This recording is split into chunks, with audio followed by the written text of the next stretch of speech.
Good evening, you're watching Estuary News. I'm Hugh Richards. In the headlines tonight, an arson attack in Grimsby, unveiling some of Hull's greatest figures, and a trial bus service comes to an end on the East Coast. And later in tonight's programme, I hope I'll be talking to Carol Elwood about her prestigious award from the Queen, that is if she gets here in time. Carol, that is, not the Queen. And before that, Claire McMahon will tell me how a shoebox appeal has helped the elderly.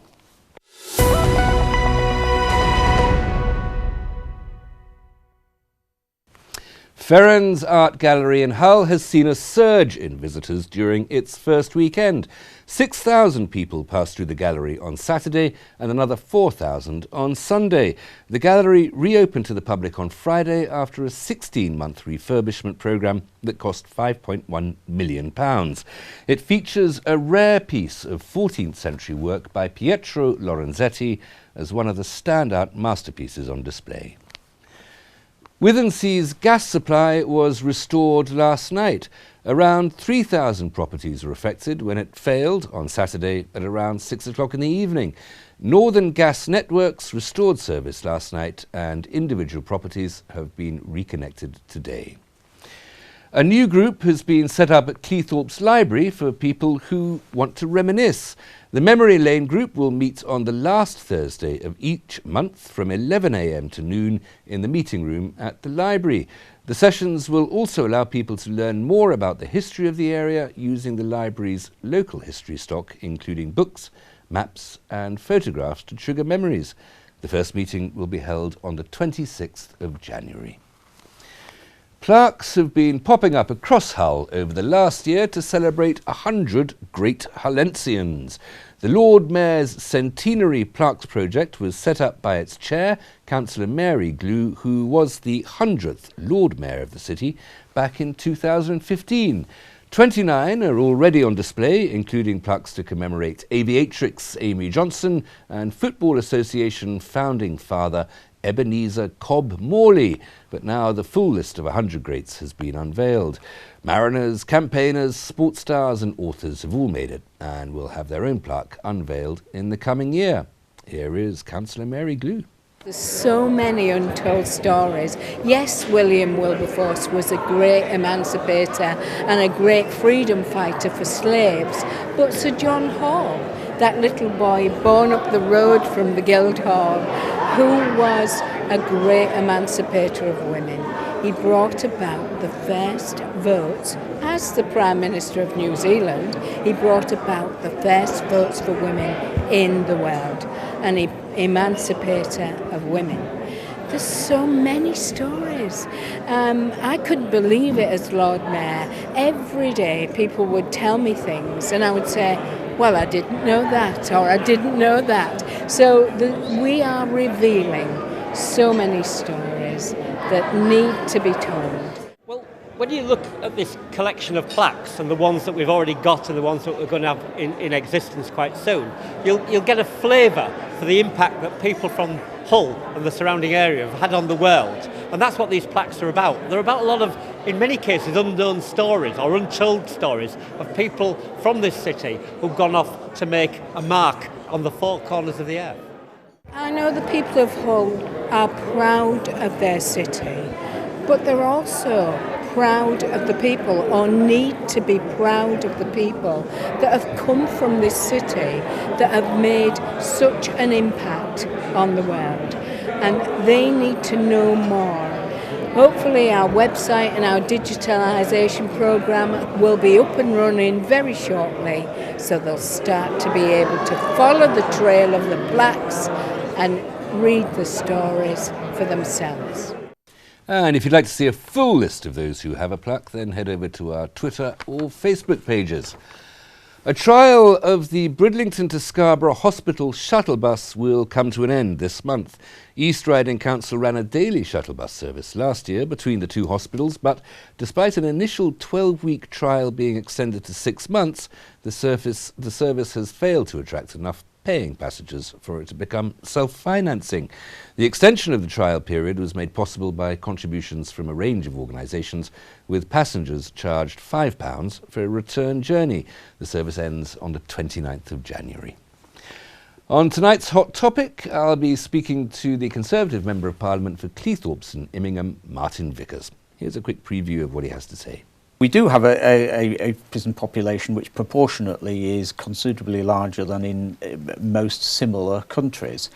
But nevertheless, I think it is a reflection of public opinion that the majority of people who are in prison ought to be there. And yes, there is overcrowding, and one of the ways to overcome that is to build more prisons. And you can see that edition in full on Estuary TV tonight at 8 o'clock. Now it's time for Reflections, this week from the Reverend Ben Norton of Kingswood in Hull.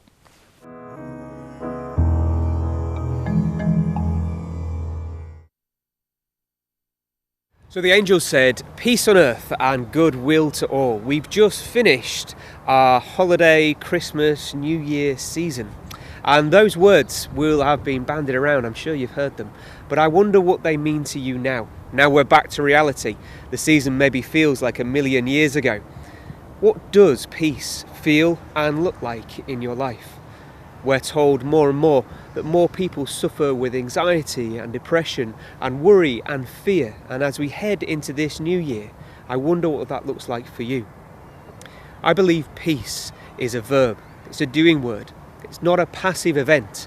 We need to be engaged in peace, embracing peace in our own lives as well as the world around us. Jesus had some words that I believe speak into the heart of this message. And as I read them now, I hope you can claim them for your own. Are you tired, worn out, burnt out on religion? Come to me, get away with me, and you will recover your life. I'll show you how to take a real rest. Walk with me and work with me. Watch how I do it. Learn the unforced rhythms of grace. I won't lay anything heavy or ill-fitting on you. Keep company with me, and you'll learn to live freely and lightly. Peace be with you.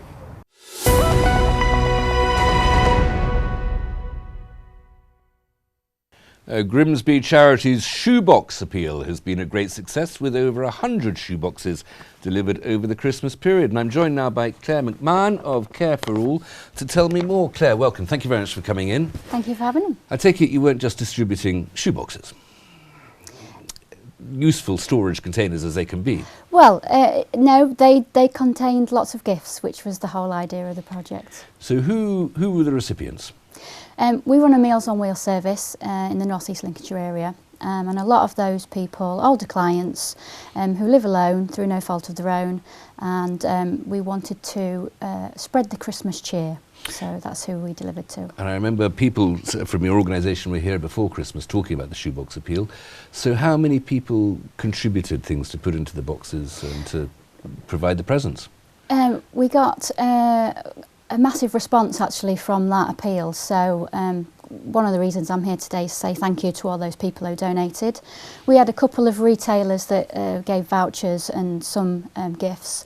But we had a lot of people that turned up with either shoeboxes ready filled or small gifts that we could then put in the shoeboxes. So a lot of people turned up, which was brilliant. And what's the, I suppose the retailers, it was vouchers and things like that? Yeah, vouchers and small items of perfume and things that we could then put in the boxes. If they've been giving presents away over Christmas, you can name them, I think. It's not, they're not a secret. Okie dokie. So we had some gifts from Next, and we had some vouchers from Boys.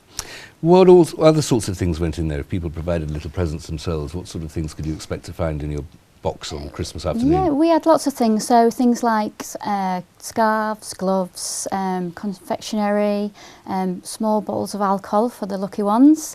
But one of the big things was puzzle books, which go down the storm, because it's something that the clients could then use for many days afterwards, and it kept them occupied and entertained.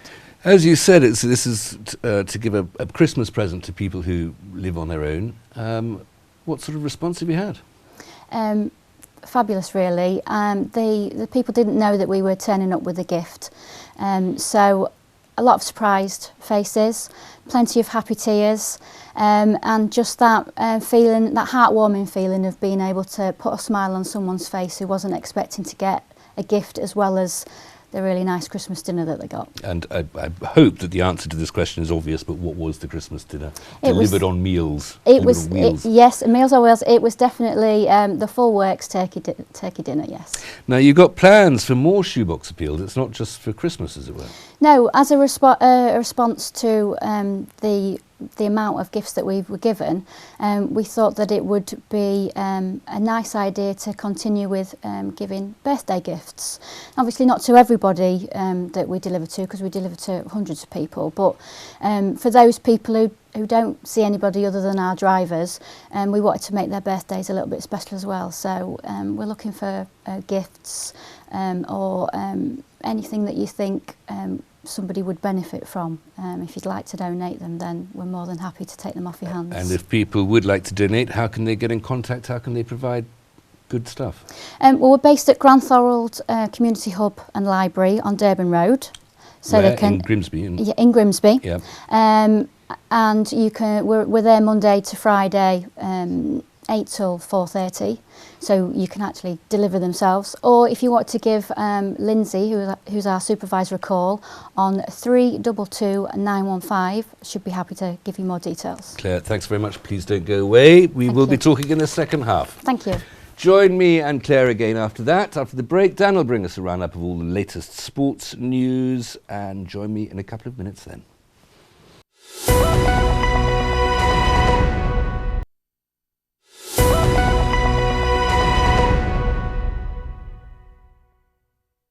Welcome back. You're watching SG News. Still to come tonight, Dan will bring us a roundup of all the latest sport, and I'll be speaking a little more to Claire McMahon about Care for All.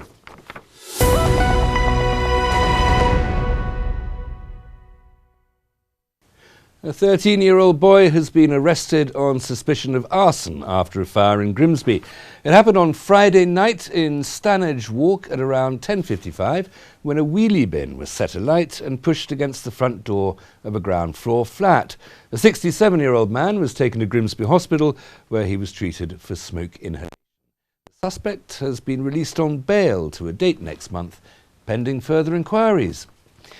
The London Theatre Voice will return to Beverley later this month to sing a concert of Gilbert and Sullivan music.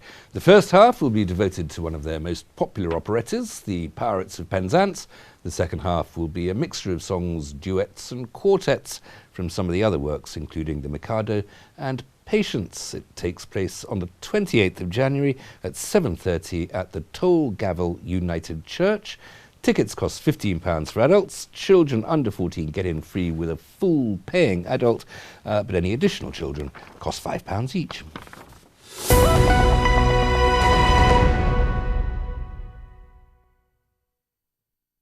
And I'm still with Claire McMahon from Care for All. We were just talking about the success of the Christmas shoebox appeal. We were. But that's not all you do at Care for All. What else are you up to? We have many different services. We have a PA service, which is personal assistants, and they match people who require PAs with people who want to be PAs. And that's, again, a lot to do with helping people live the lives that they want to live and be independent. So what sort of personal assistance would that be? Sort of going out to the shops, getting around a bit, that sort of thing? Yeah, it's basically whatever the individual requires from a PA. So that could be shopping. It could be going out and socialising. It could be going and helping within the house. It really depends on what the person needs. But we try and do whatever is required. And you've got this place that you on, not Dudley Street? Durban Road. Durban Road, I beg your pardon, in Grimsby, which is quite a little centre in its own right. It is. It's what used to be the Granthorald Library. It's now known as the Granthorald Community Hub and Library because we're wanting it to be there for the community to use. The library was closed a number of years ago and we reopened it last Christmas. And we're trying to develop ways of the community using it. So we have different activities that are going on and it's a good place for volunteers to get some experience. Now the issue of libraries is very live at the moment. I mean, throughout the county of Lincolnshire, people have been having to keep libraries open voluntarily if that's what they want to do. Lincolnshire County Council has not been able to do that. There's a risk that North East Lincolnshire is going to close the Cleethorpes Library. How important is it to keep libraries open? How fundamental is that service? It's extremely important, and I can say that from a personal experience, because when the library closed at Granthorald, it used to be used, you know, quite a lot, and it had quite a negative impact on the area. Like I say, I literally live 30 seconds away from it, so I know that it had a negative impact. And the fact that we've reopened it, it just gives the locals somewhere to go. Obviously the books are really important, but it's a great place for socialising as well. So is that how it should be, socialising in a library? I mean, surely they should be quiet, silent at all times. Definitely not, no. It's a hub, it's there for the community to use. So, you know, it could be that Mrs Smith, who doesn't get to see many people, can come and meet the neighbour who lives on the adjoining street, and they can discuss books or they can have a coffee, but it's about them getting together and not being isolated. So it's really important that we keep the libraries open. The libraries, again, it's such an important issue, but it requires demand. It requires people to want to come and use those libraries in order to keep them open. Yeah. And in an age when people can so easily read things on screens at home, and, you know, we're constantly walking around effectively with the whole of the canon of literature on devices in our pockets if we want it, or these horrible electric reader devices, things where you sort of pay as much as you do for a real book, but all it does is exist abstractly in some sort of machine. All these things tend to mitigate against what I love, which is holding a solid book in my hands. Yeah, I was just going to say, there's nothing quite like holding a proper book to read. And that's, I think, what we're trying to do with the whole community hub idea is, yes, keep that element of the library and the books, but also turn the space into a fundamental place where people can come and meet. They can get together and enjoy what is there for them. So we're just wanting more people to come in and use it. And yes, the library is one element, but there's much more. If people want to come and volunteer, we talked about the Meals on Wheels service and talked about the shoeboxes, of course, but if people want to come in here, do the personal assistance things and various other things you do as well, just remind us of those contact details. Yeah, the Care for All main telephone number is 322 426. And you can also find out anything about us on our website or our Facebook and Twitter feeds. Everything goes on there. And if people want to think they could do with a bit of help as well, use the same contacts. Absolutely, yes. Claire, absolutely brilliant. Thank you very much for coming. Thank you for having me. Now, here's Dan with all the sports news.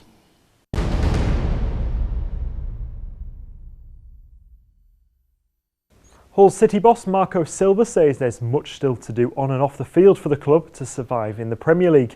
He's been speaking following their 3-1 home win over Bournemouth on Saturday and insists he still wants to make signings to bolster his squad and still needs time to impart his methods further on the current crop of players. It's not small things, you need to continue to improve a lot. We need to because it's different idea, different style of the game, different style of in the trainings, and need to improve a lot. We don't have time to prepare many things.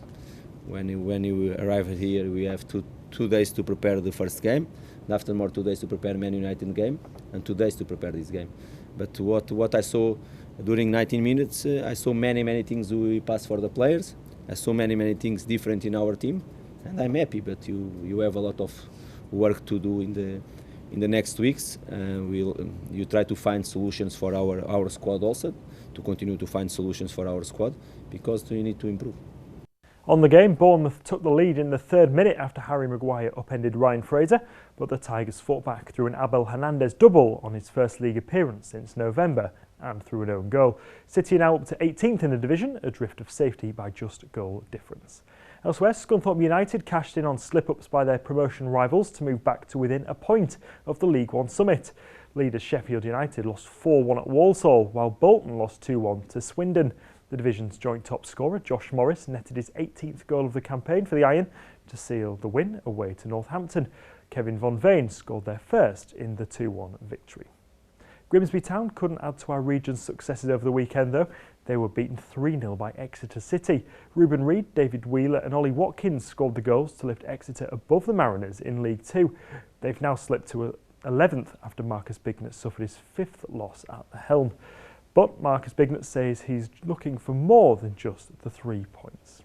We know winning breeds confidence and results, but also I want to build a group that are resilient, so when we don't quite get the results, there still needs to be a manner in their performance which ultimately will always get them results, whether they play well or not on days. So that's been a real big plus for us over this course. Have we played well in certain games? I'd say no, but we've got results, you know, and so we need to just keep evolving, but never forgetting what we're good at, and just try and be better at what we need to improve on. Elsewhere, North Ferriby United lost 1-0 at Wrexham in the National League. Isel McLeod scored the only goal of the game, leaving the Villagers in 23rd, 3 points off safety. On to rugby, Hull FC skipper Gareth Ellis says he's looking forward to the new season more than any other. He's heading into his 19th season, having joined the Black and Whites back in 2013, and says he's excited about what the season might bring. He's got 3 more games to be involved in before the series competition kicks off though. This Sunday they face Rugby League's newest side, the Toronto Wolfpack, at the KCOM Stadium, before trips to Salford and Doncaster. And finally, on to ice hockey. The Hull Pirates suffered double disappointment over the weekend. They lost 4-2 to the Milton Keynes Lightning before going down 7-2 to the Bracknell Bees last night. And that's all for the sport.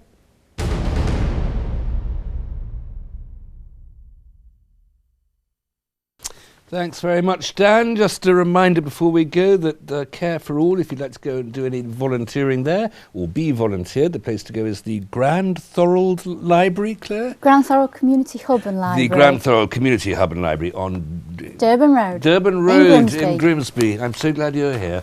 If you have a news story for us, then please visit our Facebook or Twitter pages, email news@estuary.tv or phone Grimsby 01472 31553. Write to us at Estuary TV, Nuns Corner, Laceby Road, Grimsby, North East Lincolnshire, DN 345BQ. Hope to hear from you. Until tomorrow, good evening.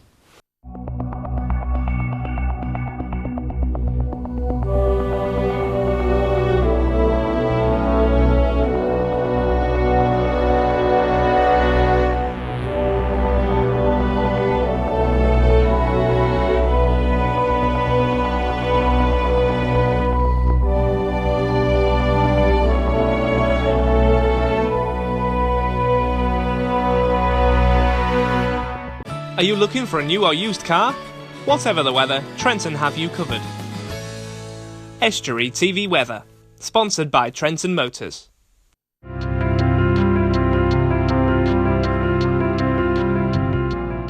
Hello and welcome to Estuary TV's weather. Tuesday, cloudy with some rain and hill fog in the north, spreading to all areas during the morning and through the day, although becoming lighter and patchier. Light winds throughout the day, maximum temperatures at 8 degrees. Wednesday, mild and mostly cloudy with light winds and some light rain or drizzle, especially over the hills.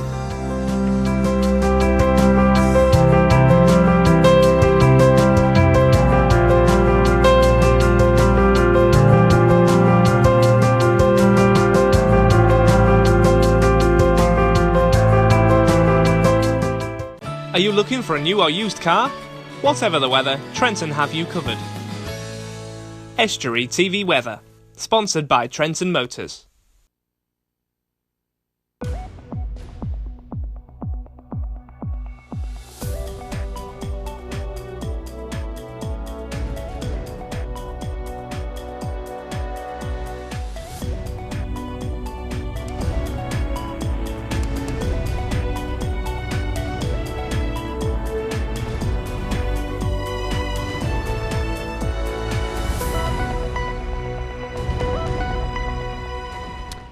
Good evening, you're watching Estuary News, I'm Hugh Richards. In the headlines tonight, a funding boost for maternity services across the region, a new fire engine to promote Hull 2017, and a call for volunteers to keep a community garden growing in Grimsby. And later in tonight's programme, I'll be talking to Phil Matheson about celebrating Hull in song, and before that, awareness of mental health with Joe Lloyd.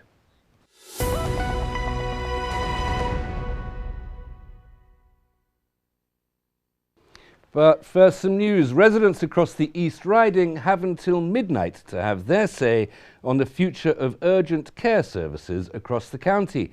The East Riding Clinical Commissioning Group proposes changes to services, including the introduction of urgent care centres to provide a uniform range of advice, treatment and diagnostics, replacing several minor injury units. The MP for Beverley and Holderness, Graham Stewart, whose constituency will be affected by the changes, said the Clinical Commissioning Group should be staffing existing units properly and providing healthcare at the point of need. Humberside Fire and Rescue, the fire brigade's bright blue fire engine advertises the issue of prostate cancer while travelling around the region. Now there's a second engine that is no longer in the traditional red. Firefighters have teamed up with Hull 2017 to spread the word about the City of Culture and do their bit to celebrate Hull's year in the spotlight. Here's the Chief Fire Officer, Dean Sanders. The fire service are involved in a technical sense with the City of Culture team. Involved in all the planning for safety, all the events that they've got coming up in the year, and that's a very serious business, and with our partners in the police and the ambulance service, keeping everybody who lives in Hull and visits Hull as part of City of Culture safe. But there's also a fun side to that and people enjoying themselves. We wanted to make sure that visibly we're showing how involved we were in City of Culture, and this is a great way of doing it.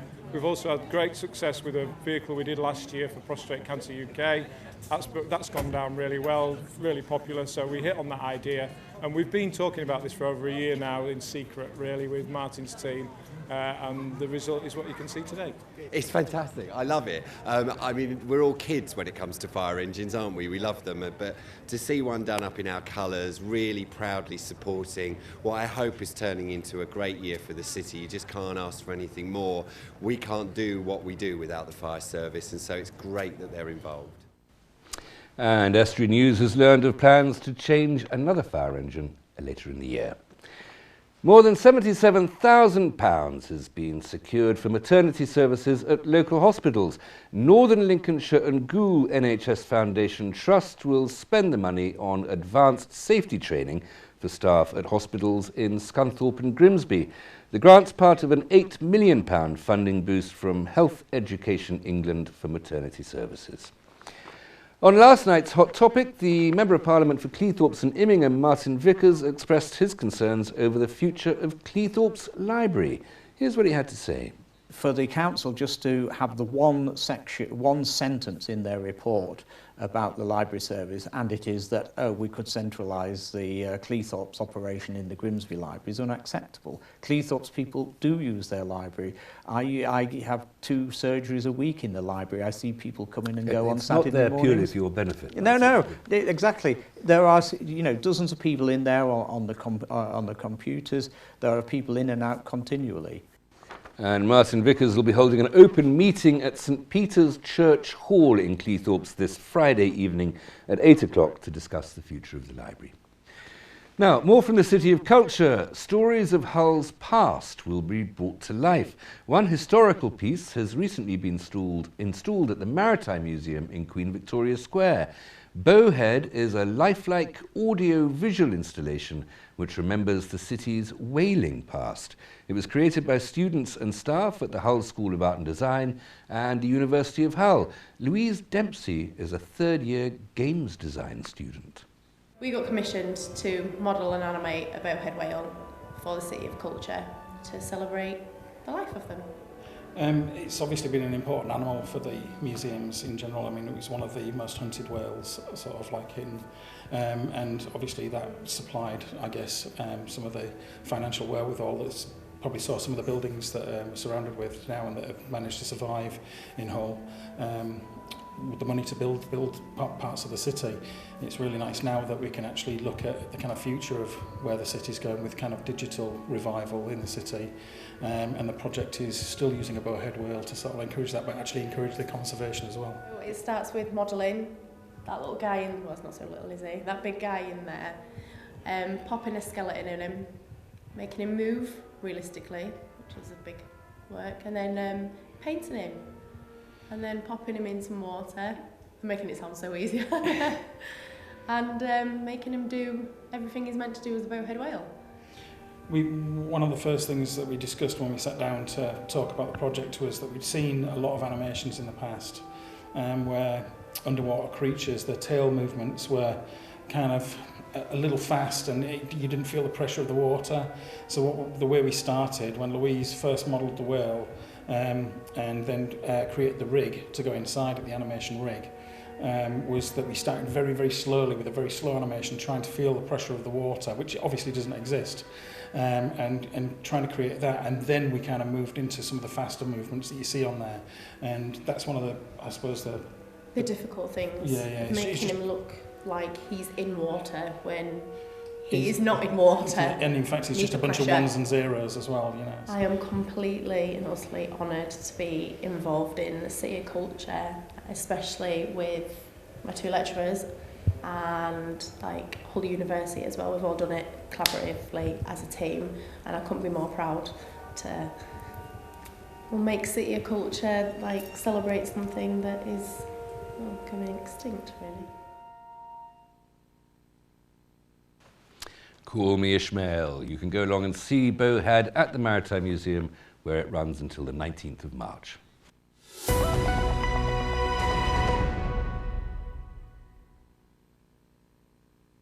An Ashby-based health unit is working in partnership with Humberside Police to help the police support people with mental health problems. Joe Lloyd of the service R- joins me now. Joy, thank you very much for coming in. Is it R-, is that right? Have I named the service correctly? It is indeed, yeah. Rotherham, Doncaster and South Humber. And you are the matron of a mental health unit in Scunthorpe. I am indeed, yeah.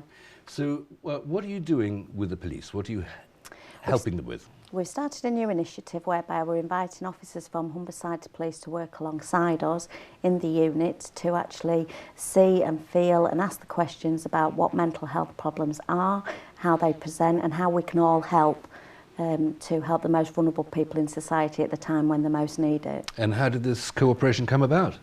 We in R- are running an initiative called Randomised Coffee Trials, which is where anybody in the trust can join any member of the trust to sit over a coffee and ask about what their job entails and how they actually go about their day-to-day business. So I thought, as matron of the unit, I wanted to enhance working relationships with Humberside Police and ask them to come and work alongside us and us to work alongside them as well, just to see how the day panned out and how we can help each other. And what insights can officers learn by working alongside you in a mental health unit that they can then take out and use on the beat and on their duties? Well, at the moment, Humberside Police have invested quite a lot of money in mental health training for their officers.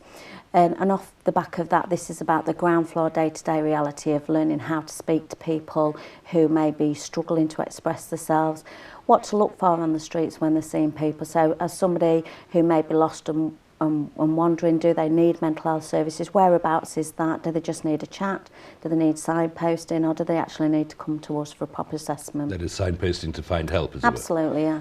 There's an awful, I'm sure completely wrong image that might come into some people's minds of a sort of mad lone gunman on a rooftop somewhere. The fact is that the police, when they do deal with people with mental health problems, the chances are that those people are more of a threat to themselves, presumably, than to anybody else. Absolutely. Most people who present with a mental health problem are vulnerable to themselves, to harming themselves or to just, not having anywhere to turn at the right time. And it's about actually destigmatising mental health, because at the minute, the World Health Organisation quite rightly acknowledge that 1 in 4 of us have a mental health problem at any time in their lives. So that's me, that's you, that's family members, friends, neighbours.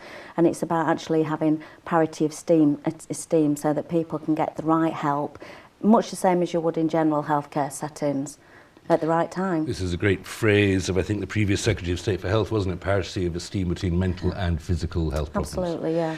Do you know, it's a tough one here, sorry for the quiz, but do you know what sort of proportion of the people the Humberside Force has to deal with behaving in a way that requires policing as a consequence of mental ill health? I don't, unfortunately, no. But I think day to day, the police have an exceptionally difficult job with an exceptionally stretched capacity.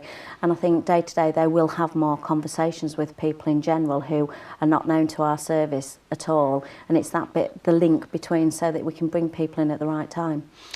What have the officers' reactions been? They've loved it. It's been really good, and I think it's something they've been able to sit down with staff and do additional questions and answer sessions, bit of myth busting about what mental health problems are, look at their own resilience within their job. It's an incredible, difficult job that they do, and actually it's their way of knowing where to reach out as and when they need to as well. So the police officers themselves can sort of watch. This is the great trick, isn't it, to be able to stand outside of yourself and watch yourself thinking. This is how the way that they can also see when they may be getting a little frazzled at the edges. Yeah, absolutely. Like I say, 1 in 4 of us at any time will suffer with a mental health problem, and it's about recognising that. Where are you based, Jo? We're in Ashby in the Great Oaks unit there. Okay, and any plans to extend this to other services, ambulance, fire? Absolutely. I mean, we would welcome any stakeholders and partnerships that we work with, fire, police, ambulance, drug and alcohol services, to get in touch and get on board, really. Jo, brilliant. Thank you very much. No Good problem. luck with that initiative. Thank you very much. Stay mentally healthy. And join us after the break. We'll have a roundup of all the latest sporting news and a new anthem for Hull, courtesy of my next guest, Phil Matheson.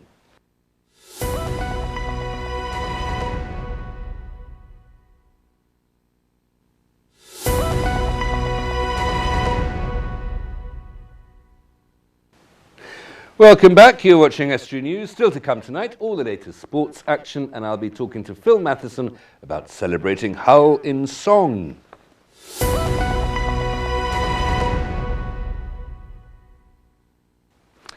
Residents across North East Lincolnshire can qualify for a scheme to cut their energy bills.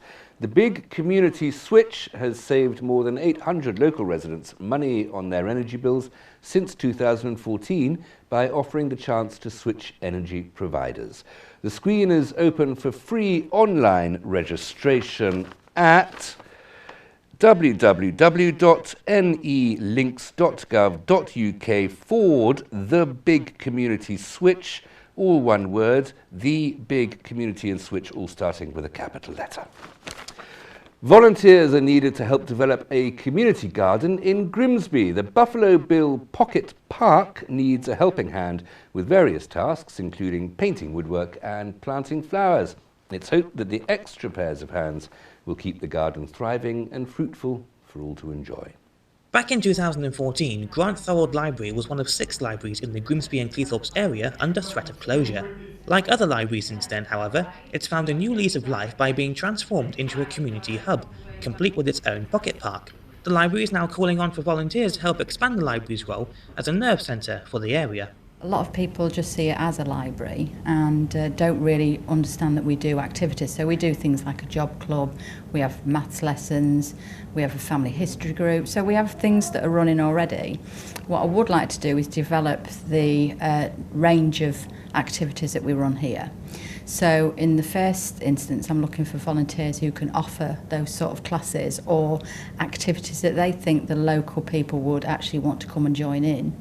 And then on the other hand, I'm looking for volunteers to come and actually help out in the library as it becomes busier with those increasing activities. Most of the people that I have working here are either on supported employment, so that means that they've got some sort of disability or learning difficulty, and they're supported all the time whilst they're here. I then have a few volunteers, but it's very difficult to maintain people as a volunteer because obviously they're building up their skills for work experience and everything, so they do then go on to employment, so which is great, but obviously once they've gone I then need to look for somebody who's going to be able to attend as a volunteer again. As well as bringing new faces to the library, the accompanying pocket park right outside the library is also in need of a few helping hands. It's really about encouraging youngsters to enjoy the nature and bring back nature to the area as such. So hopefully in the summer this year we'll be having frogs out there, we'll be having all the birds come back and all the wildlife as much as possible. We want children to really encourage it and really get involved in the environment as such, because they don't get involved in the environment so much in this area. We need people here to assist us and make sure we can create a fantastic environment. We want people to do some painting. The tubs out there, the flower tubs as such, we want them to paint those up. We want other people to do joinery, to continue the fence around the park, etc. and everything and that. I will be here to assist, but how good that's going to look on their CV as such when they're applying for the job will be superb to them. It'll make it a greater pathway into employment. It'll make it much more easy for them to get a job. Well, for the library, it's getting a wide range of people in. So it's people who might not necessarily have even thought about working in a library before. But for them, it's more about developing job skills, employability skills. And for some, it's about social isolation as well. So we have some people who, you know, don't really come out apart from to bring the library books in. So it's those sort of people that we're looking at that maybe want to come and help out in a group or come out and help out as a volunteer. People from all backgrounds and skills are welcome to join the Grant Thorwood Library as a volunteer, meaning that the sky is the limit for the library to become a hub laden with opportunities. Fred McNamara, Estuary News. A retired guitar teacher is hoping to get Hull singing along to his new anthem, which celebrates the city's year as culture capital. Phil Matheson is with me to tell me more. Phil, welcome. Thank you very much for coming in. Okay. What inspired you to think that an anthem was required for Hull as a city of culture? I was at a film premiere in Hull by a local Hull film company, and I got talking to a chap called Chris Fenton of Octavision, and he said they had some video footage that he would like music put into. And initially I thought it was probably just opening a golf club or something, but when it came through, it was fabulous aerial photography going over the docks and over the River Humber and over the Hull and the Deep. And I got in touch with him and I said, well, to me, it's looking for a song here. And I've got an idea, you know, he's flying over the town, you've got these two rivers. I said, what do you think of one town with two rivers? He said, well, have a go. So I set two, and for me, in a very short period of time, within 2 weeks, I'd written it, gone through all the revisions, and recorded it. I sent it to him, and he says, wonderful, wonderful. And basically, from then on, he revised the video even more. And eventually, on December the 30th, I got the final edit. I think we should probably see if we can have a look at it. I think we've got some footage and some music. Town, two rivers.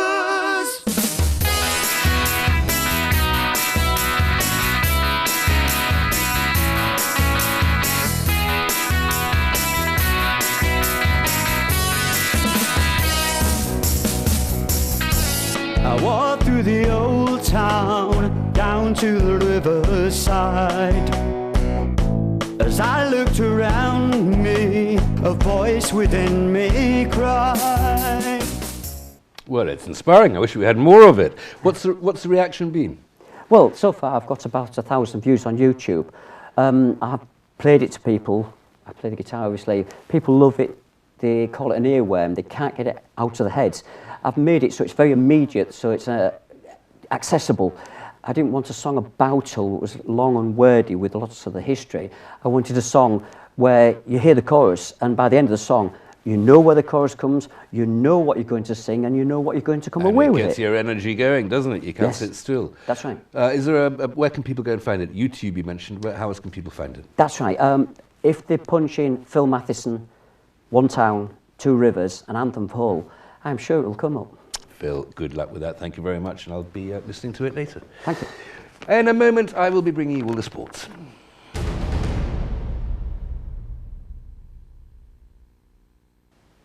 Hull City have confirmed the departure of former first-team coach Tony Pennant today. He had been in charge of the club's academy, but took up the role within the first team under Mike Phelan. He'd been widely expected to depart the club since Marco Silva's arrival, and it's been confirmed in the statement today. Pennant had been offered the chance to return to his academy role, but he has instead opted to seek a fresh challenge. Hull City have thanked him for his efforts. Scunthorpe United winger Josh Morris has been named in the League One team of the day for his performance on Saturday. The joint top scorer in the division netted the winner in the Ironed 2-1 weekend win at Northampton, lifting United to within a point of the top spot.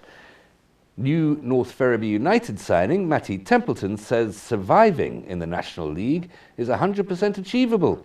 He's signed a loan deal from Barnsley until the end of the season, with the Villagers 3 points adrift of safety. And he says that the manager, Steve Howsham, has asked him to provide goals, in the sense of objectives, and assists going forward, with United averaging under 1 goal every other game the worst in the league.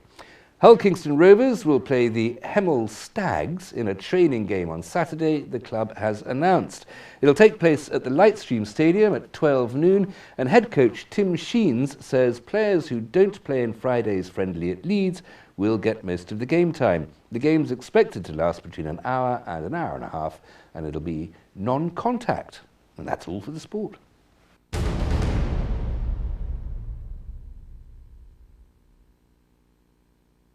And just time before we go back to Phil Matheson, the song sounded absolutely brilliant. It's all about Hull.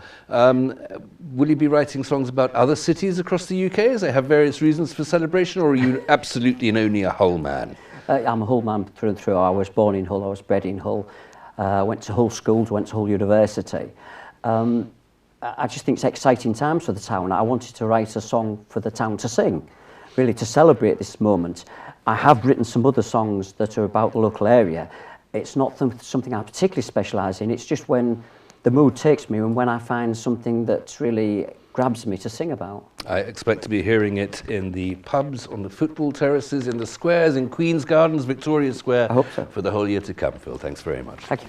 That's it for tonight. If you have a news story, then please visit our Facebook or Twitter pages. Email news, as the details suggest below me, at news@estuary.tv, or phone Grimsby 01472 31 553, or pick up a pen and paper and write to us at Estuary TV, Nuns Corner, Laceby Road, Grimsby, North East Lincolnshire, DN 345BQ. That's all for tonight. Until tomorrow, good evening.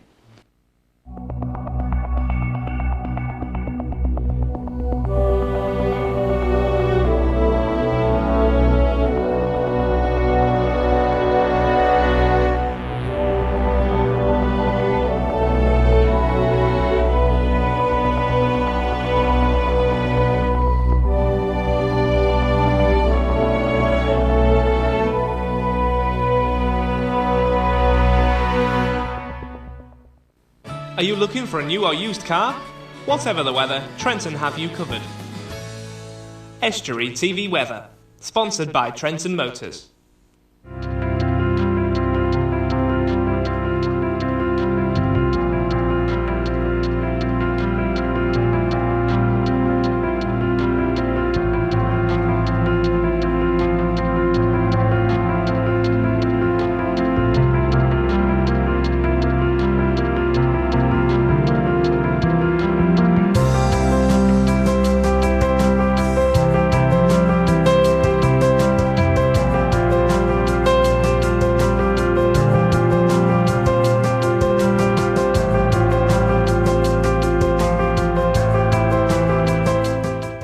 Are you looking for a new or used car? Whatever the weather, Trenton have you covered. Estuary TV Weather, sponsored by Trenton Motors.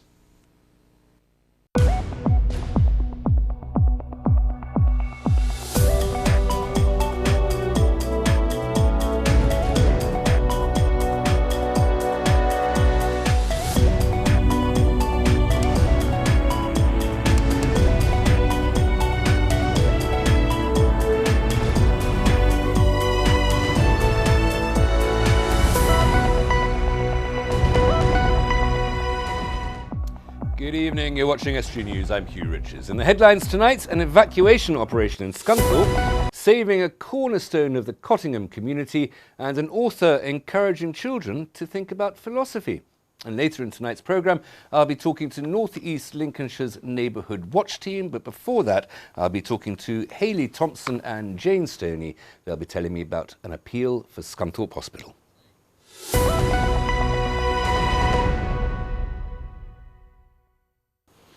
A number of homes were evacuated in Scunthorpe after the discovery of an unidentified item today. People left their houses in Cottage Beck Road and the Close to allow the Explosives Ordnance Disposal Team to assess the item found at a property in the street. A 100-metre cordon was in place as a precautionary measure for the safety of those living and working in the area. Experts later said that the item was not a cause for concern. Roads are now reopening and residents are returning this evening. East Riding Council will consider a series of bids to save an historic building in England's largest village. The council have earmarked Cottingham's Civic Hall for closure in 2018, but following a meeting today with campaigners, the council have indicated that it will be willing to consider an asset transfer to a civic trust, as well as to commercial bids. Catherine McClure, chair of the trust, explains what it would mean to the village if the Civic Hall closed down. It would be a total disaster, actually. First of all, we'd lose this part of our identity. Secondly, there would be no reason for people to come into the village. This brings people into the village, and it helps the shops, it helps the cafes, the pubs, and so on. Also, obviously, it has enormous social, I don't know what you call it really, it brings people together, and as a lot of the population in Cottingham is elderly, it's a way of getting them out of the house. They come here, they do healthy things, they meet, they talk, and it can be a lifesaver for some people, you know, particularly older people when they lose their husbands or their wives. They come in here, they meet their friends, and it's absolutely great. And in a statement issued to Estuary News, a spokesman for East Riding of Yorkshire Council said, on completion of the new multi-service centre, which will be behind the Civic Hall, the venue will no longer be required by the council for operational purposes. The statement goes on, council officers and the council's portfolio holder for asset management, housing and environment met with Cottingham Parish Council and ward members in June 2016 to discuss future options for Cottingham Civic Hall, and subsequently offered the Parish Council the opportunity to explore a community asset transfer for the Civic Hall. However, in August 2016, the Parish Council concluded that it was not financially viable to take over the ownership of the Civic Hall. As such, the Council has now made the decision to declare the Cottingham Civic Hall site surplus. The Lincolnshire Wolds will be the focus for a major cycling event in April. British Cycling East Lindsey District Council and Magna Vitae are working together with Event DS Limited to deliver the Tour of the Wolds on the 9th of April. It'll include a 62-mile professional women's race and a 102-mile professional men's race. Cyclists will tackle a challenging route from Louth over the Wolds to Caister and back, including some of the area's villages. Over £8,000 of specialist baby care equipment has been donated to Grimsby Hospital's neonatal unit. It includes a double cot for nursing twins and sensory equipment for all cots in the unit. The equipment has been purchased thanks to funds raised by staff at Shoreline Housing Partnership. A children's author has travelled all the way from London to teach primary school children the consolation of philosophy. Virginia McLean's new book, Journey to the Beginning of the World, encourages children to think about where the world came from. Fred McNamara has more. Life, the universe and everything in it aren't concepts you may find being taught in a primary school, but that's what children's author Virginia McLean has been doing with the help of her book, Journey to the Beginning of the World. The book and accompanying workshops aim to educate the children about how the world was made, whilst also showing that the younger generation can be just as philosophical as their elders. Today it was years 5 and 6 of Stanford School, and they were just so engaged and so interested in these big questions that most adults think are just for sort of A-level, university level philosophy degrees. And really, they, you know, how the world was made, what happens when we die, what's religion, how do I know what's real? Those are all, you know, really interesting for young children. What I discovered, there were no books written to explain that to children. They're either textbooks that talk about the Big Bang, or they're religious books that tell you about the different religious beliefs, but nowhere is it taught in context, like that there are different ways to look at this same question, i.e. it's philosophical. It's been really fun because she's just been encouraging us to read and everything, so she's been telling us about our, like, the books that she's been writing, and it's just been really interesting. It's been really fun having an author, and because it was one of my dreams. I liked that everything we did was very fun, and we just got to do real fun stuff, and yeah. Well, I like that some authors use their imagination to do anything they want. So like in Charlie and the Chocolate Factory, there was a chocolate factory with Oompa Loompas, and as you know, they don't exist. So I just like how you can make things up as you're doing it. I think the idea that there are conceptual questions is really important, because what we don't want is children to think in black and white, in binary terms, that there's a right, there's a wrong. So for instance, my religion is the right religion is probably one of the things we want to get rid of in society, isn't it? So it's this idea that life is complex and there are many questions out there that are conceptual and which don't have an agreed upon answer, and that's fine. And if you can teach them that from the age of 5, which is what we try to do, it's like, well, the world will be a more tolerant, more open-minded place.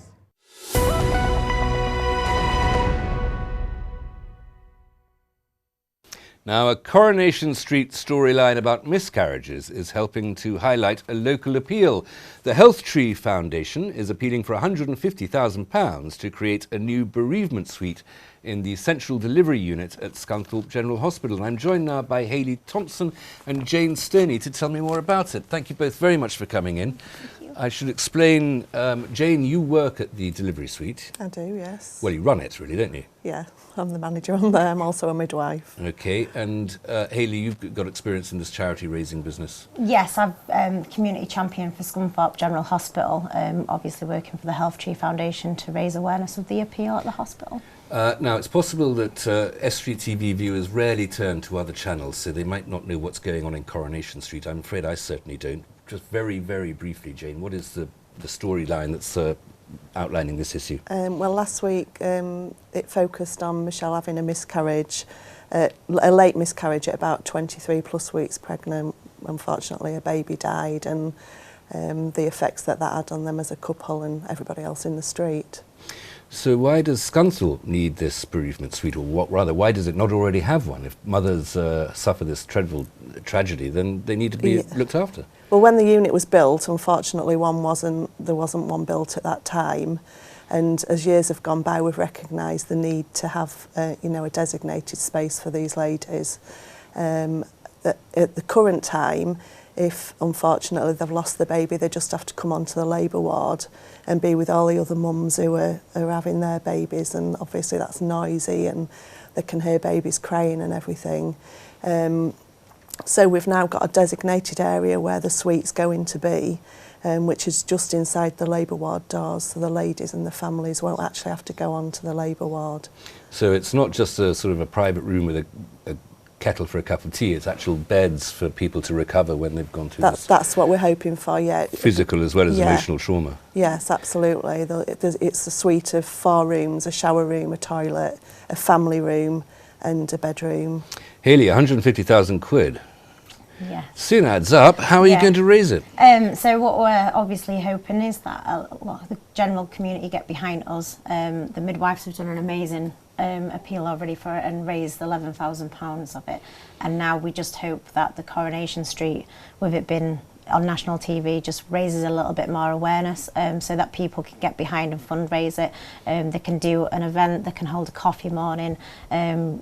Just all our events are on the webpage that they can choose from, or if they have an idea that they can just generally donate across to the Health Tree Foundation. Does it need something like a soap opera to be promoting it? Because stillbirths and miscarriages sort of have been happening since the beginning of time and everywhere and universal. And even in the best medical circumstances, they're inevitable that not every pregnancy is going to be successful. Does it need really a soap opera to promote such a cause? Yeah, it's really hard, obviously, with it going out to a soap opera, but I think it's so difficult for people to talk about a death of a baby and a miscarriage and a stillborn, because it's something that a lot of people don't talk about. But once you talk about the appeal, it's amazing how many people out there actually have gone through it and tried to get their point of story across to us. To raise awareness of it and want to get on board. It is a fairly frequent phenomenon, though. I've got lots of friends who've suffered this, Jane. Yeah, most people, when you talk to them, know somebody or a close family member that it's happened to. Hayley, just quickly, there are details how people can get involved, how they can give money. What can they do? They can visit the Health Tree Foundation website, which is www.healthtreefoundation.org.uk, or they can go onto the Just Giving page and type in Scunthorpe Maternity Bereavement Suite and donate that way. Or they can contact me directly on the labour ward. At Scunthorpe Hospital. Yeah, Central Delivery Suite. Good luck with the campaign. Thank you very much. Thank you ever so much. Thank you. Join me after the break. Dan will bring us a roundup of the latest sports news, and I'll be talking to Glyn Atkinson and a friend of his from North East Lincolnshire Neighbourhood Watch. Join me then.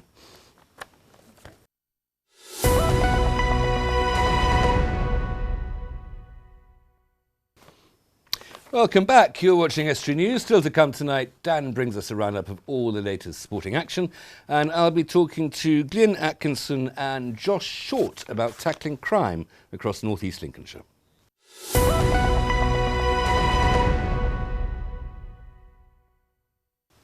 Families in the East Riding can now amuse and distract children at a new museum, the Treasure House in Beverley.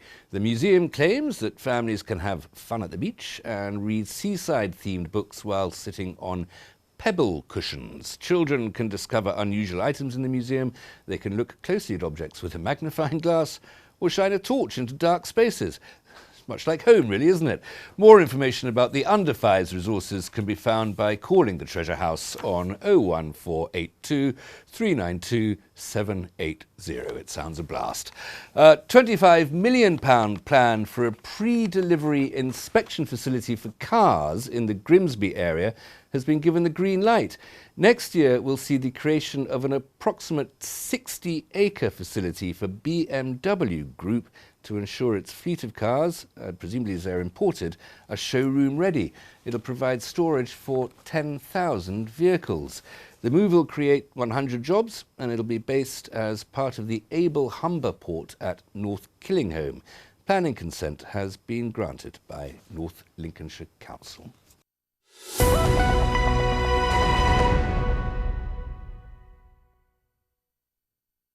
Now, a neighbourhood watch group has been given an overhaul to improve community involvement in tackling crime across North East Lincolnshire. And I'm joined now by Glyn Atkinson and Josh Short to tell me more. Glyn, Josh, both of you, welcome. Thank you very much for coming in. First of all, let's get a little bit of a history of the context here. Glyn, how long has the neighbourhood watch scheme been going in North East Lincolnshire? It has started off from Hanwag, which was several years ago. We've been involved in this for about 8. Hanwag? Hanwag is something that was run from the Hull area and was a scheme that unfortunately went down and went sort of bankrupt and lost all the funding.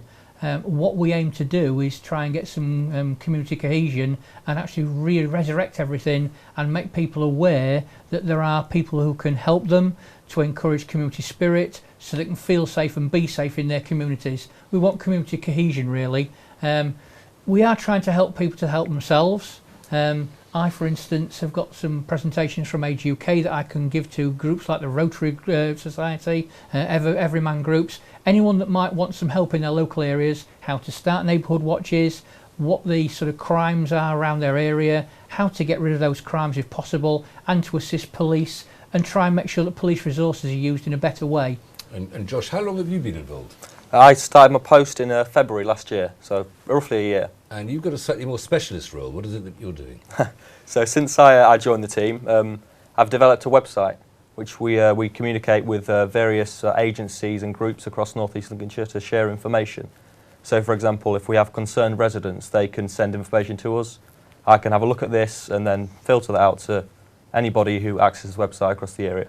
And this is something that you've created, this is the news, as it were, that you've created this new way of the groups communicating with each other and sharing information. Forgive me for being a Luddite, but why is this better than picking up the telephone? There's not always the resources to phone call everybody around the area, so it's about, in a world of resources shrinking, it's about still being able to get out that message to everybody. So as resources shrink, technology comes and fills the void, as it were? Exactly. Excellent. Okay, I don't know how I feel about that. Glyn, you were talking about the types of crimes. North East Lincolnshire is possibly not the most tranquil and peaceful part of England. What sort of crimes should we be looking out for here? Well, we're looking at antisocial behaviour, we're looking at sneak theft, we're also looking at cybercrime as well, and that's where Josh comes into that, because we can get things on Facebook that can go around 5,000 people who are actually on the list to actually look at what's going on in the local area. That's the whole of Lincolnshire. We have one particular group called DN35, and they will sort of put things onto the web and onto Facebook to announce any sort of crimes that might be happening in the area. So it's instant. It's the sort of things where you pick a phone up, takes you 2 minutes to make a phone call to one person. In that 2 minutes, 5,000 people could have picked that same message up and be acting and reacting to it. And that is where the old curtain twitching neighbourhood watch has got to go. We've got to try and bring the more elderly people into the new world, but with support from people in their local neighbourhoods. People who can help them understand what's needed. There's a little bit of a danger there, Josh, isn't there? And of course, neighbourhood watch is absolutely not vigilantism, but if you start putting people's pictures up saying, have you seen this person, or this person we think has been knocking over dustbins, vandalising gardens, or stealing things, and of course we are innocent until proved guilty by a jury of our peers in this country for serious crimes, there's a little bit of at least a little bit of a tackling with the defamation laws there, is there not? You've got to be a little bit careful about what you put up. Well, yeah, you've got to be careful, but we just think that this sort of method of doing things, it's about getting messages out to more easily. It can reach big audiences. Defamation is always going to be sort of an issue, but you've got to try and avoid that. So no names, no pactual, as it were. Yeah, innocent until proven guilty. I think as well, the other thing as well is 80% of the local crime is probably caused by 20% of known miscreants, and I think in most instances the police will already know who could possibly be in the frame, but they need some proof, CCTV coverage, evidence, this type of thing. In my particular neighbourhood watch, we've got 8 CCTV cameras, HD quality, and we've actually had at least 2 that we know of, criminals who've been spotted with our cameras, and there have been successful prosecutions to those criminals for the acts they've done. Not necessarily in our patch, because we're sort of a run through from one area from the West Marsh into the Arbor area, but it helps the police to build a case up. It's sometimes not instant evidence. It can be something that builds up over a period of 3 to 6 months that eventually makes the crimes so you can get that consistency accumulate. of information. Yes, correct, that absolutely. That makes the case for the Crown. Absolutely. It's not an instant one-off. It can be something that builds up over a period of time. Are you a bit disappointed that things like neighbourhood watch are necessary when we have an expensive and highly trained police force? What's wrong with them? No, we help the police force. No, I'm not suggesting you're competing with them. But No. I think what Neighbourhood Watch is all about is trying to get community cohesiveness into a society that perhaps has to live with reducing resources all the time. So if the money that is available from government, from local resources, from councils, who are all doing their best with reduced money that's coming in every year, and we always see, well, there's 3 million left for the council this week in news. What can we do as normal neighbours to help that along? And that's where we look at. Josh, if people want to have a look at that website and get involved with this, where should they go? What should they look at? Just go to www.vanel.org.uk/NELwatch. You spoke very fast there. www.what? Vanel, vanel.org.uk/NELwatch. And how will you know if it's been successful? I suppose you just look at the crime statistics or the conviction statistics rising and the crime statistics falling. We have a strategy group that meets once a quarter at the town hall, and all the crime statistics for all the North East Lincolnshire area are given to us at a quarterly basis, and we have quite a senior police officer who comes and talks about them all to the coordinated group of neighbourhood watches who attend. Gentlemen, all I can say is thank you very much, and keep them peeled. Here's Dan with all the sports news.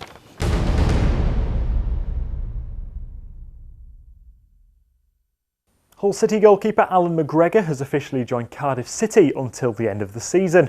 He's penned the loan move after missing all of the Tigers' Premier League games so far this season with a persistent back injury. Cardiff have confirmed that he goes straight into their squad for Saturday's game against Burton Albion. Meanwhile, midfielder Jake Livermore has been subject of an £8 million bid from West Bromwich Albion, according to reports this afternoon. The 27-year-old has been the topic of numerous rumours this month, with reports Crystal Palace are also interested in his signature. Meanwhile, Tigers forward Oumar Niasse says he has just one aim during his loan spell at the club. The Senegalese international made his debut off the bench in the weekend win over Bournemouth, and Niasse says his sole focus is survival in the Premier League. The 26-year-old has made just 2 starts for parent club Everton since last February, and following his £13.5 million move from Lokomotiv Moscow. Elsewhere, Grimsby Town have confirmed today that they'll hold a minute's applause in memory of their former goalkeeper Clary Williams at their next game. He was amongst Town's best remembered keepers and passed away just a day after his 84th birthday. He'll be honoured during their home game against Notts County on Saturday. And you'll be able to hear from the current Town boss, Marcus Bignett, ahead of the game in tomorrow's show. And finally, Hull FC's Fatuli Talanoa says he's impressed with the new recruits into the black and white squad. They're away in Portugal on a pre-season training camp before they return home to face the Toronto Wolfpack on Sunday. He says the newcomers have fitted in well and has reserved special praise for Jake Connor, who he says is looking forward to playing alongside in the 2017 campaign. And that's all for the sport.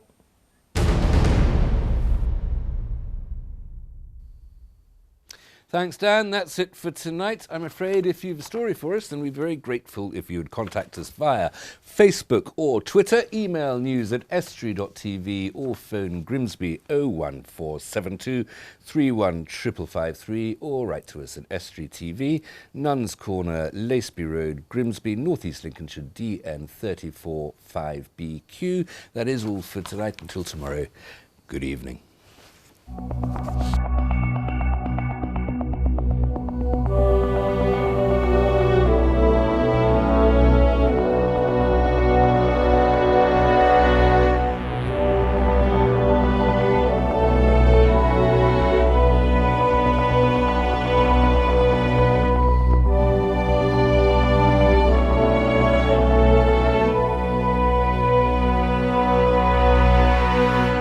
Are you looking for a new or used car?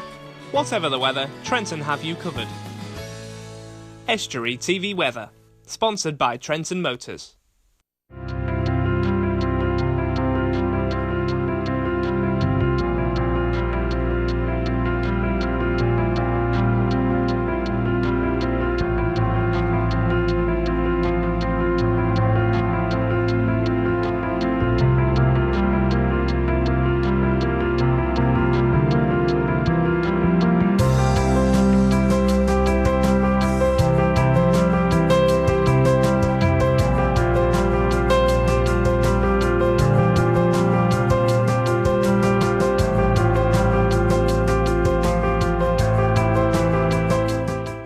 Are you looking for a new or used car? Whatever the weather, Trenton have you covered. Estuary TV Weather, sponsored by Trenton Motors.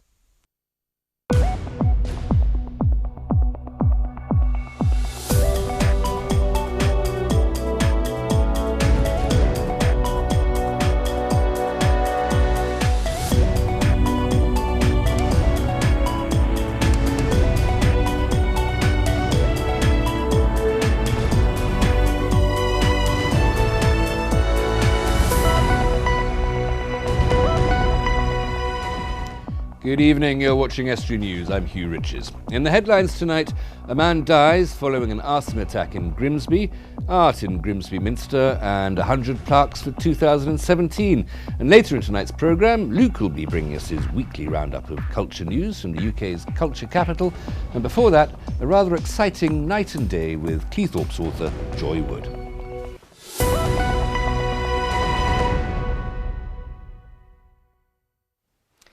A mother and her ex-partner have been jailed for 13 years each. Michaela Pike and John Ritting, both of Grimsby, were convicted last month of child abuse and drug offences that led to the death of 4-year-old Poppy Widdowson.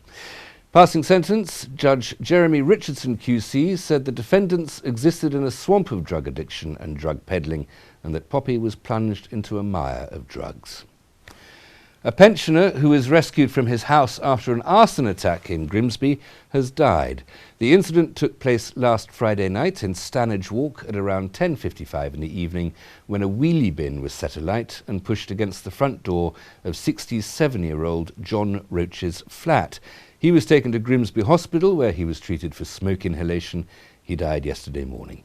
A 13-year-old boy has been arrested on suspicion of arson and has been released on bail to a date next month, pending further inquiries. A Cleethorpes man is due to be sentenced tomorrow for a string of sexual offences. 28-year-old Callum Badford of Laregate Place in the resort has been convicted of offences against a girl under the age of 2, including attempted rape. Bedford was identified as part of an international operation to root out and bring to justice those making and distributing indecent images of children via the internet. He'll appear at Grimsby Crown Court tomorrow after admitting the offences in September. Shoreline Housing Partnership has begun consultation on the long-term future of 6 of its sheltered housing schemes. This forms part of the charity's plans to save millions of pounds.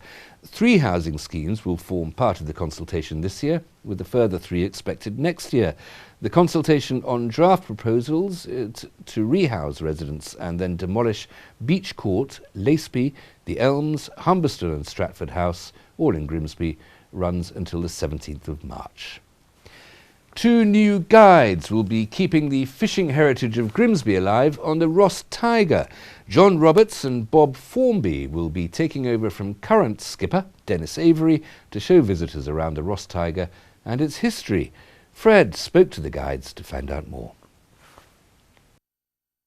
Show people what it was really like in real time, and the way of life, the determination, the elements that we had to work and struggle under, and catching fish. And people would say, you come home with a lot of fish, and people say, oh, you must have had a hard trip. They were easy. A lot of fish, it was easy. When there was no fish, that was when it was hard work. You were trying in rough ground and places like that, places you shouldn't go, and damaging your gear for no return. When you think about it, the whole town, Grimsby, was based on fishing. Without the fishing, there was no Grimsby. And people need to realise now that when they go to the fish shop and get their piece of fish, there could have been a very high price to pay for that fish. And the memory needs to be kept alive. You need the young ones, especially when we get schools round. It's amazing how interested they are. They come out with loads of questions, and why did you do this, and what did you do, and what did you catch? And it needs to be kept alive for the younger generations. Fishing was Grimsby, and the more people know about it, they can look back and this was us. This was our job. And the fish they eat, or did eat them days, just to understand how much work went into getting it back, to Grimsby.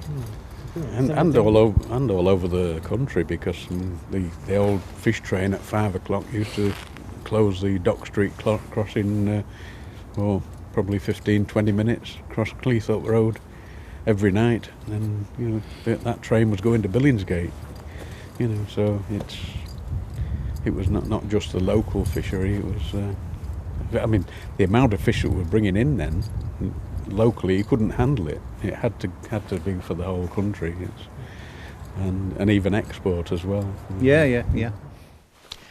A deer which made Water's Edge Country Park in Barton her home and became a favourite with visitors has been put down following an attack by a dog. She was left with terrible injuries and couldn't be saved. North Lincolnshire Council are now appealing for information on the incident. A successful prosecution might lead to a £200 reward. Anyone with information is asked to call the council on 01724 297 000.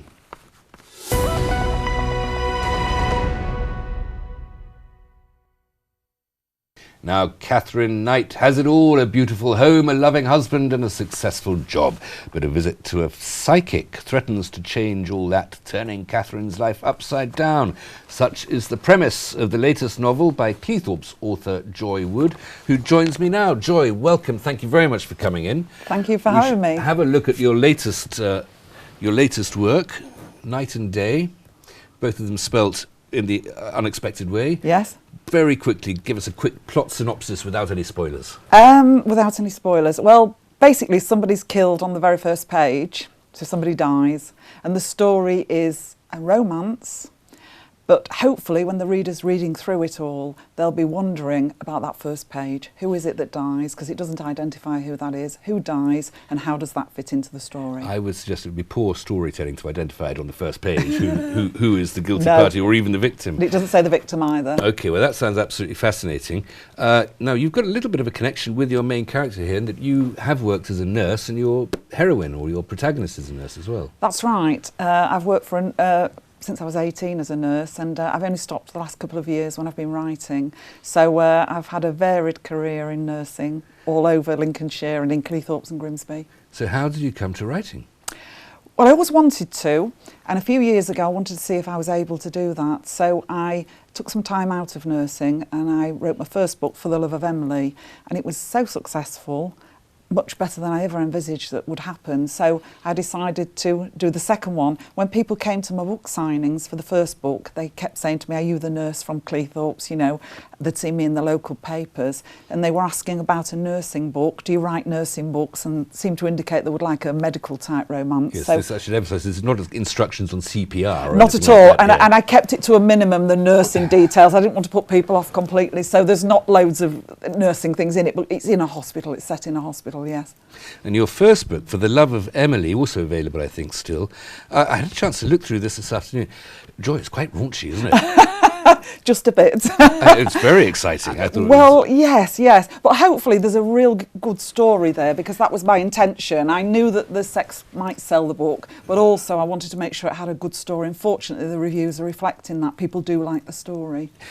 You have a particularly sort of creative process. This is very Charles Dickens about. He always said you to think things up, you have to go on a long walk. And this is pretty much what you do. Well, yes, what happened was when we moved to Cleethorpes a couple of years ago from Keelby, we wanted to walk more. So we walk along the seafront, my husband and I just think ideas up in my head and then come home and try and capture them on the laptop. So that's really helpful. And my husband helps as well, you know, he often helps. I ask him from a male perspective. So I'm very lucky that we're able to do that every day. Credit where credit's due. Now, the publishing process in recent years, as we know, has changed completely. How have you found the process of publishing these? I must say, two beautifully printed and beautifully produced volumes. Yeah. How have you found the process? What has been the process? Well, the process is available to anybody if you want to publish your own books, and a lot of people are doing that now. So the process is not easy in the sense you've still got to have your book edited, you've still got to buy a cover, but basically the book online can be done as they appear. You can just do a Kindle copy if you wanted to, but I actually wanted paperback books to be able to sell. So when I say it's relatively easy, you know, there's a bit of work that goes into it, of course, to get it to that standard, but if I can do it, I think anybody can. Well, no, you do it extremely well. I'm afraid not everybody can, but everybody can publish, but not everybody can write. But that's a rather it's a good combination when you get it like that.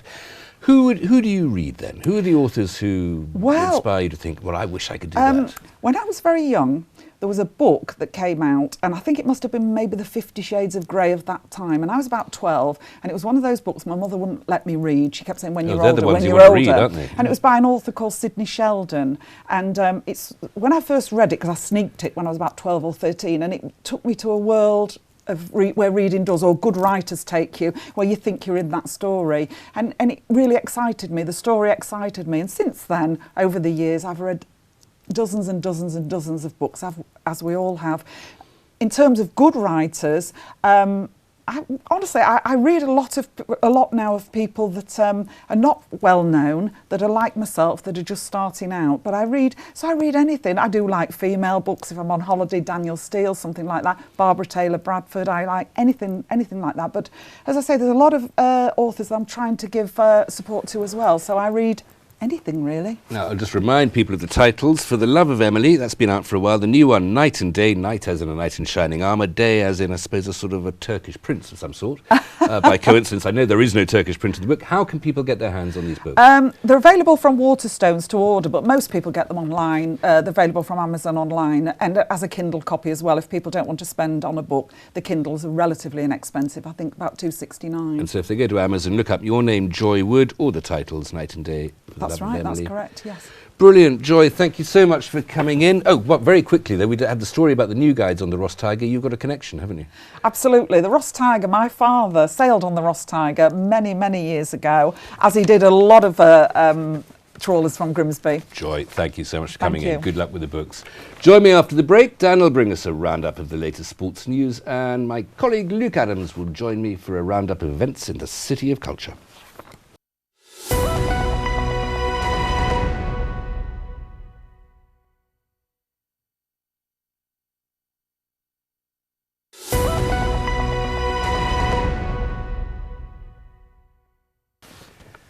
Welcome back. You're watching Estuary News. Still to come tonight, Dan will bring us a roundup of the latest sports news, and I'll be with Luke Adams as he brings us a roundup of the latest happenings from the world's City of Culture.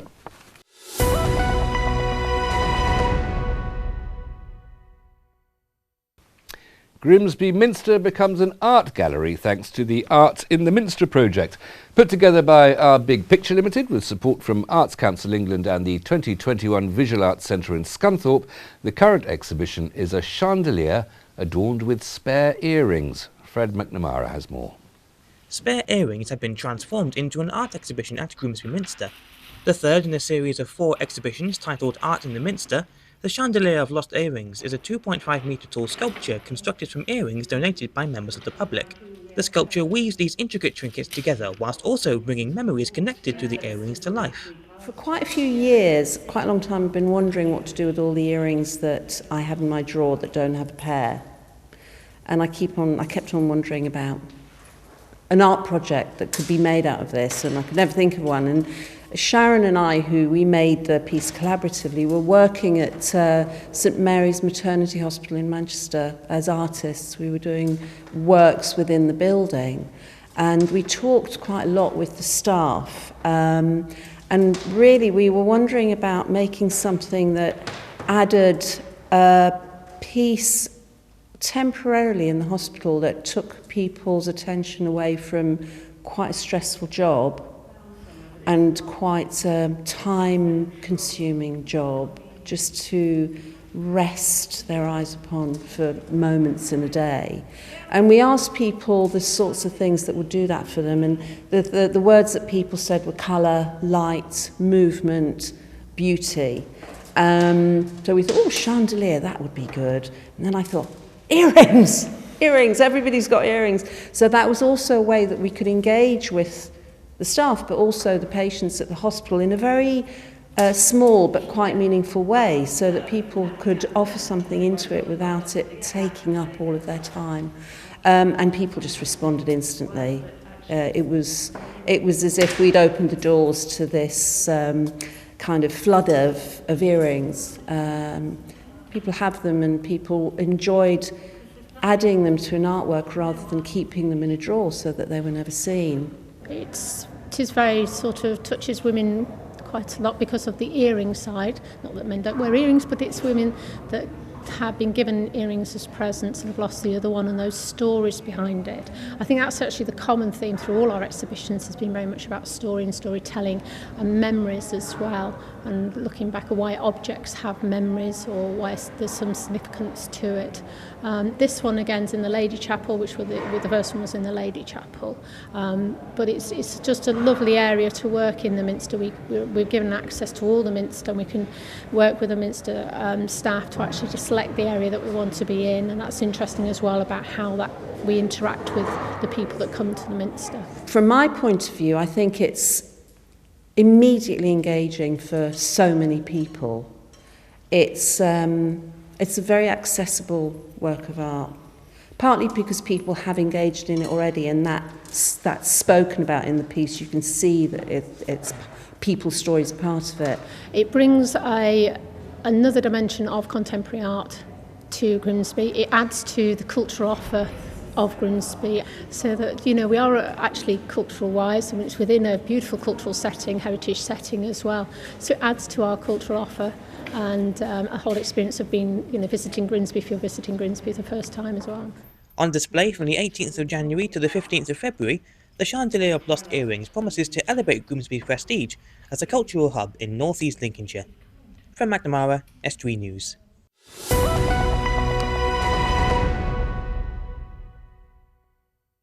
And my esteemed colleague Luke Adams joins me now with a roundup of the latest from Hull City of Culture. Luke. Good afternoon to you. Thursday once again. It is indeed well spotted. What's going on in Hull? Well, it's been a record-breaking couple of weeks so far for City of Culture. As we reported on Estuary News, Ferrens Art Gallery reopened to the public last Friday. That beautiful 14th century piece of artwork by an Italian artist, first name Pietro Lorenzetti. Well Good done. teamwork there, Hugh. Good teamwork. It attracted 21,200 visitors, the Ferrens Art Gallery and the Maritime Museum combined. So Ferrens attracted 11,600 across Friday and Sunday. I think the Maritime Museum was turning people away from the bowhead exhibit. That's They have right. the wonderful whales graphics. And I think that's why people were attending. And we caught up with Martin Green, the director of Hull 2017, recently. Here's what he had to say. We've got a little meeting coming up now, Hugh. Thank you. It's been magnificent, and all credit to the people who've come out to support it, really. This only makes sense when people come to it, and the way that people have embraced it and the pride that people are feeling in their cities is really heartwarming and just gives us that energy to get through, you know, what's going to be a great year. 10,000 people through Ferrens this weekend, also to see the Blade and the Maritime Museum. More exhibits to come in the following weeks. We're opening our new contemporary art gallery at the beginning of February. The Lines of Thought exhibition up at the university is going great guns. It's really worth seeing. So lots to do, lots on. I notice there's a large piece of kit in Victoria Square. There is, incidentally, just across the road from the Ferrens Art Gallery, named the Blade. And it was revealed today that the Hull 2017 team don't actually have planning permission for it to be at its current location. Was this an oversight or was this deliberate? I'm not sure whether it was an oversight or deliberate. Apparently, planning permission is not needed on a piece of land for an event up to 28 days. But because it is going to be longer than the 28-day tariff, the 2017 team now have to apply to the City Council, Hull City Council, for planning. I suspect this was just a clever way of keeping it a secret so that planning committees are very leaky. Luke, I'm very sorry, we're going to have to stop now because apparently the sport is more important. Here's Dan with the sports report.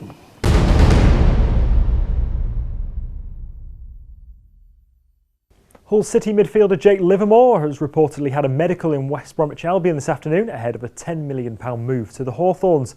Reports today are suggesting that his 4-year association with the Tigers is at an end. Livermore started in the club's one and only FA Cup final appearance back in 2014 and was part of Steve Bruce's side that were promoted back into the top flight last season. And we'll bring you official confirmation of the move when we get it. City are expected to announce a new signing of their own shortly as they look to increase the size of their squad. Reports in Greece are suggesting that Olympiacos fullback Omar Al-Abadawi is close to signing a loan move to the KCOM Stadium until the end of the season. The 25-year-old, who started his career at Man City, has made 62 appearances for his current club, following spells in Germany, Holland and Norway. He was linked to Manchester United during the January transfer window last year and worked with Marco Silva during his time in Greece. Meanwhile, Tigers goalkeeper Eldin Jakupovic has vowed to repay the faith showed in him by his new boss. He started in Silva's first 3 games at the helm, having played understudy to David Marshall since his summer signing. He says it's good for his confidence and will repay his new boss. Grimsby Town manager Marcus Bignett says the deal to sign Chris Clements from Mansfield Town is all but done.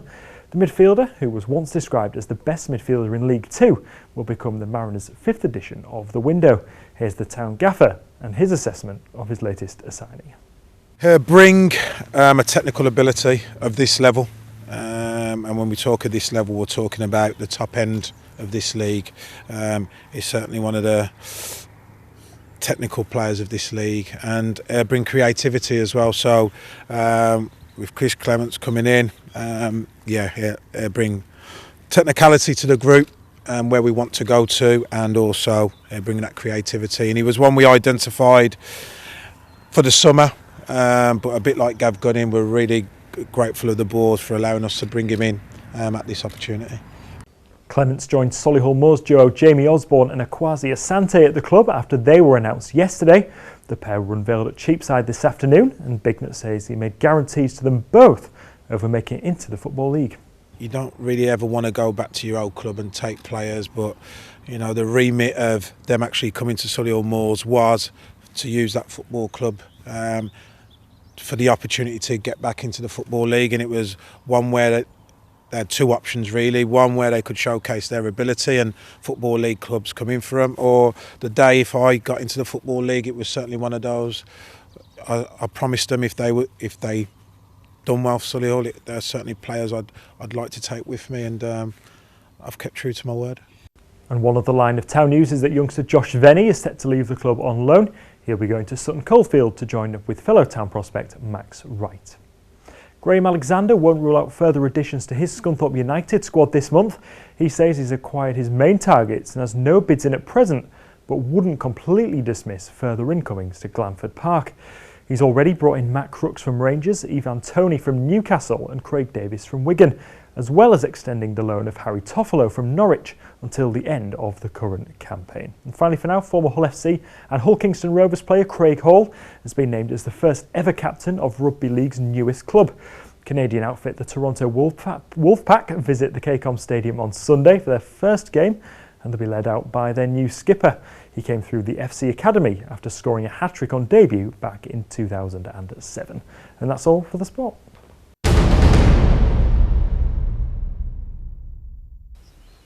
Thanks very much, Dan. That's all we have time for, I'm afraid, tonight. Contact details, as usual, should be appearing immediately. There they are, immediately below me on the screen. Haven't got time to read them all out to you. Hope that you can join me again tomorrow. Until then, for now, good evening. Are you looking for a new or used car? Whatever the weather, Trenton have you covered.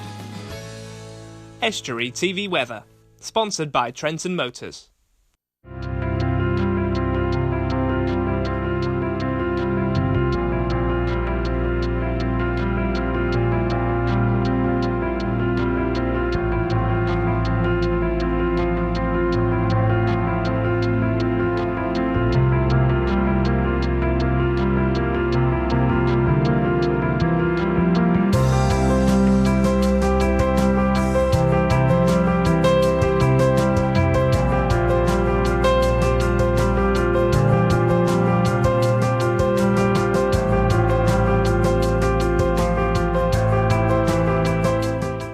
Are you looking for a new or used car?